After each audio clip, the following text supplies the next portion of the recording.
You are what you look at. So in this video today, we're going to be talking about idols.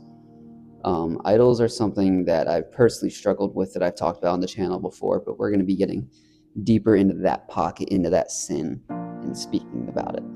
So today we have Psalm chapter 115, verse 3 through 8. Our God is in heaven. He does whatever he pleases. Their idols are made of silver and gold. They are man-made. They have mouths but cannot speak, eyes but cannot see, ears but cannot hear, noses but cannot smell, hands but cannot touch, feet but cannot walk. They cannot even clear their throats. Those who make them will end up like them, as will everyone who trusts in them. Okay, so what does that verse really mean to us?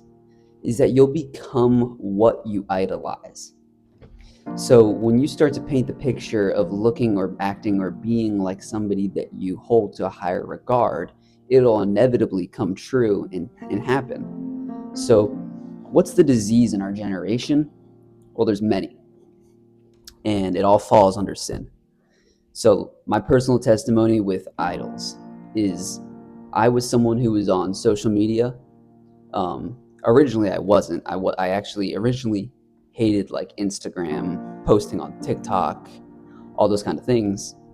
And I started to hold idols. And this was after a rough patch mentally. It was a specific summer, like 3 or 4 years ago. It was kind of a while ago. But I started to look at these influencers online. I won't call them out by name, but started to look at these influencers and people on TikTok and musicians online, and then basically I would what's it called? Basically, I would look at these people, and over a certain period of time, it's like I would enter new phases.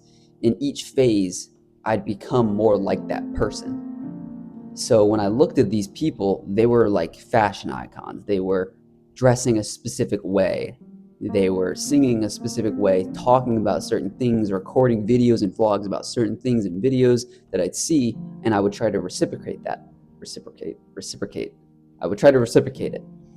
And I was someone who never cared about how I looked, but all of a sudden, it's like I cared. I can tell you that like my closet is I've probably spent close to like $2,000 on all my stuff, and that may seem like low or high depending on the person who's listening to this. But for me, that's high.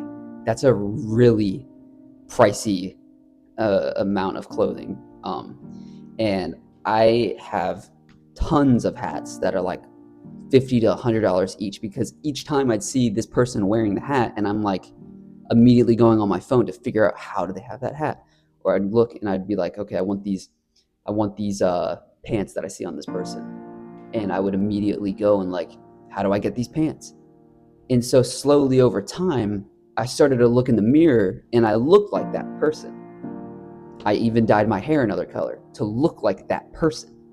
And by the end of it, that was like dyeing my hair after that. That was the end of it. That was where I was like, I became so like sick in the stomach and everything. And I was like, this isn't me anymore. I look in the mirror and this is not me. I had so many idols that left the physical and then entered the spiritual. So all these physical, materialistic items that I had that I thought weren't going to harm my spiritual health actually was destroying my spiritual health. And that went on for so long, and I didn't know what to do with it. I had this like, it's like I carried a sickness with me, and I went to doctors and they couldn't tell me and identify what was the problem with me. But it wasn't until I went to Jesus and had to go through a lower point in my life to realize, oh my gosh, idols, that sin is what's killing me. It was like I had a disease that went unidentified and no doctor could tell me what was wrong, but Jesus was like, hey man, this is your problem. You're not yourself. You're meant to find who you are in me, but you found yourself in idols. You found yourself in, $50 hats. You found yourself in $150 pants, and that was your identity. And when you didn't have that on, you didn't feel like yourself anymore. So you had to go and spend all this money to feel like you were becoming that person But really, that's not who he wanted me to be at all. Okay, and so idols can leave that realm of just people, and it can enter ideas as well. What do I mean by ideas? Well, if it wasn't me trying to make an idol out of a hat or out of a person, it was out of the idea of being that person, or an idol of the idea of a specific career or a specific thing. For me, I made an idol out of wanting to be a musician because deep down, a lot of it was rooted in the dreams of somebody else that I saw were taking off. And I was like, oh, I want that. I want the money. I want the fame. I want the songs. I want the goosebumps. I want what that person makes people feel. I want to be able to do it. But that just created an idol. That didn't do anything for me. So that actually destroyed my spirit. My spirit was just being degraded every single day as I pursued these idols. It was horrible for my spiritual health. That's why idols are a problem. And it says, those who make them will end up like them, as will everyone who trusts in them. I trusted in my idols for salvation. So when you start to look in the mirror with this idol, you slowly become that idol. But what we should do as Christians is try to become more like Jesus. That's why I was struggling so much in the spirit, was that my idol in the thing I worshipped wasn't God anymore. It was a person, it was a tangible pleasure, it was, things I could buy. That's what it was. And slowly, over a period of time, and I can say this with 100% confidence, that's who I became. And you're going to become the idol you're worshiping if you continue down that path. But Jesus, he luckily will pull you, and he pulled me out of it. And so now, the way a Christian should walk is he should look and worship God and read his word. And when he does that, over time, he'll look in the mirror and he'll become more Christ-like. That's why when people, instead of knowing you as the guy, because I was known as the guy who was like the model. Like people would be like, I wasn't like, extremely popular online, but like my friends, my close friends, they knew how much I liked clothes. They started calling me the model. They started calling me the singer. They started calling me all these things that felt good to the flesh, but deep down, I could really feel it. My spirit was troubled. It hurt. And it felt good at the same time. And that's the thing about sin, is it feels loving, it feels comfortable, but then it destroys your soul. And all these people were referring to me as specific things, but all I needed was to be a child of God. I didn't need to be a model. I didn't need to be a singer. I didn't need to be any of those things. What my soul really longed for was to just be recognized as a child of God. And when I went to the Bible, it was like, that is exactly what you are. Follow me, and that is who you are. You are no longer the idols. And when you follow Jesus, guys, you will, I'm telling you, people will be able to see the characteristics of Christ, because you will start to learn from him, embody his teachings, and extend love to other people that some won't, some may not. And the love that he gives is for anybody and everybody. That's why I always say this, like, you're never too far gone. It's because that you could be so lost and distorted in a different, you could be in a cult, you could be in a different religion, you could be an atheist, you could be anything, and Jesus will somehow use that testimony and make a child of God out of it. That's why when you look on the street and you see a homeless man, he's not too far gone. He's exactly like me. Sure, in the physical realm, he doesn't have the best quality of clothes, he doesn't have the food, he doesn't have the phone or the house. But spiritually, he's just as sick as me. And that's why the homeless man is no different from me. We're the same on that level. And so the love of God is open for all individuals, regardless of the status of life.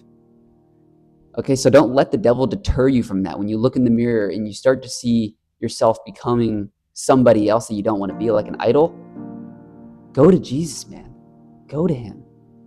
Just pray to him. Walk with him. Speak to him. And I know it's cliche because I say this and you hear people on the internet say this, but it really works. It really does. He destroyed my idols. It's like there was this mirror that I was looking into and getting this distorted image of myself, and he just slammed it and he broke it. And he replaced it with the image of God. He was like, this is who you're supposed to be more like, my son. You're supposed to become more like Christ, because as a Christian, when you take on and you start developing that relationship with him, you inevitably become more Christ-like. Because before, when I encountered problems, my first thing to do was gossip or go hate on the person. Before, when I encountered problems, the first thing I wanted to do was go lust, because that was my coping mechanism. Before, when I was taught to be, when I went through heartbreak, it taught me to just be emotional and listen to songs that'll make me cry my eyes out, that weren't Christ-centered, that were just secular. But now, as I look and I try to be more like Christ, now I know what's right for me, and I know what the right thing to do is. And that's the difference between who I am now and who I was before, is that when I go through problems, I don't have to hate on people. That's not what Christ would have done. Christ extended love to people who even hated him. And now whenever I go through heartbreak or emotional states in my life, instead of running to secular music like Billie Eilish, or like, I don't know, there's like cigarettes, or so many of these secular singers online, instead of running to that, the first thing I should do is run to God. That's where he wants me to be when I'm hurting. That's the place I should be residing in. And if I'm gonna listen to any music, it might as well be music that worships his name. That's the main point, is that idols can destroy you. They can take shapes of people. They can take shapes of music. Even, I guess you could even say, the good things. But really, we need Jesus to be our forefront. We need him to be our God. We need Jesus to be our Savior. The music's not your Savior. The food's not your Savior. The followers and the likes aren't your saviors. That's the truth of it. Okay? So, one task that I would encourage you all to do is every day try and to become more like Christ. Because slowly and slowly, that mirror will start to look like him rather than the idol that you worship. And how do you do that? Guys, you read. You read. There's no growth in a relationship if you don't know your creator. If you don't know who you're worshiping, if you don't know who this guy is that everyone talks about, there's no growth in the relationship. And that's why a lot of us, we don't see our fruits or our plants bear good fruit. That's why a lot of our plants bear bad fruit, is because we don't know our creator. Okay, so there's no growth in the relationship if you don't get to know him. So get to know him. All right, so hope this message blessed you all today, and that's idols for you guys. So love you guys. See ya.